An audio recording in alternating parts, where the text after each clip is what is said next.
कौन है रे तू? पुष्पा। पुष्पा नाम सुन के फ्लावर समझे क्या? फायर है मैं।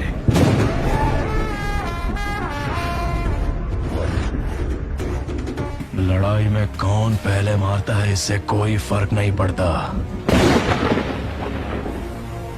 फर्क इससे पड़ता है कि पहले कौन नीचे गिरा। पुष्पा, पुष्पराज, मैं झुकेगा नहीं साला।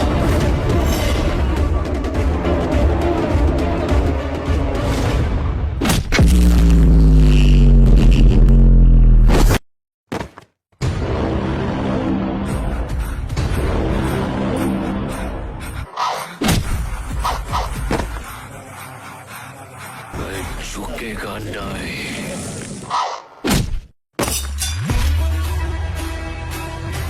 सिर्फ 10-12 लुखे लोग को ठोक कर डॉन नहीं बनाओ। अपन ने जिन जिन को मारा है वो सब डॉन ही थे।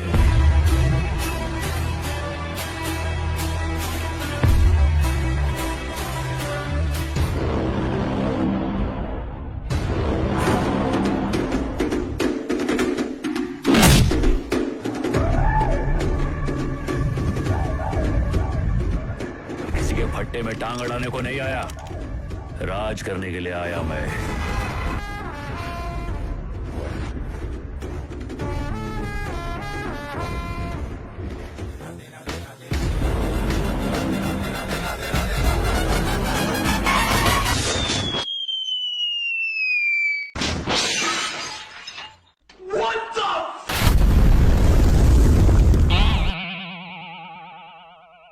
ओ तेरी झलक